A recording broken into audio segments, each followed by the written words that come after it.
So yun guys, kapag nasa bundok ka, isa to sa mga dapat mong iwasan kasi sobrang sakit ng mga kagat. Mga ilang oras bago mawala yung kagat. Mas malalaki to sa mga natural na langgam. Ito yung mga langgam dito sa bukid na talaga namang ang lalaki. Tapos pag kumagat talagang grabe. Yan. Yan o. Sobrang dami dyan. Yan, kita nyo. Nakagat o. Aray. Nakagat na ako yan o. Grabe sila kumagat. Yan. Yan yung mga malaking langgam na sa grabe sakit ng mga gat. Dami nila oh.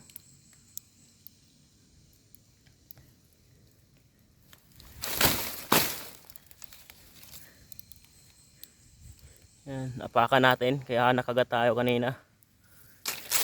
Kasi kumuha tayo dito ng mga nyug. Yan. Kung maririnig nyo yung kagat nila, yan yung tunog oh. Parang nambabali yung mga kagat nila. Chik, yung ganyan.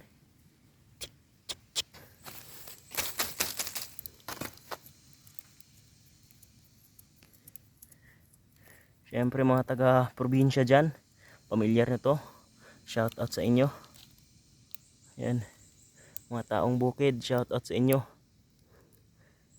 Mga kaprobinsya ko, shout out. At yun, dito na ako ngayon sa pinakatuktok ng bundok.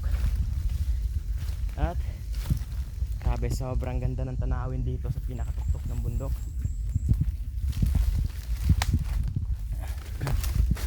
Yan. Tatapusin ko muna yung trabaho ko kasi nag-iipon po ako ngayon ng nyug dito sa tuktok ng bundok.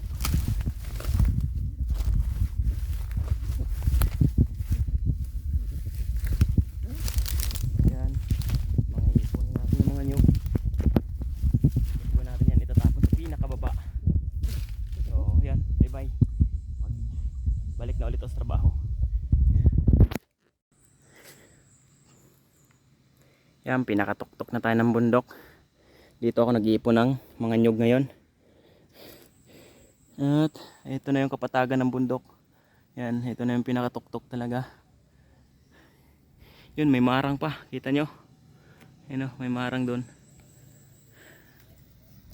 Tapos ako ngayon kasi nauuhaw. Yan, dito ngayon kuha tayo ng buko. Ayan, para pantanggal ng uhaw. So grabe, sobrang ganda dito. Napakalinaw ng tanawin. Ito yung pinakagusto kapag nasa bukid ako kasi nakikita ko yung syudad. Sobrang ganda niyang pagmasdan yung karagatan kapag andito ka sa kabundukan. Sobrang ganda. Ayan, nakikita nyo naman. Grabe, nakakaamis. So ayun, bye bye na po muna kasi kukuha na ako ng buko kasi nauhaw na ako. Thank you.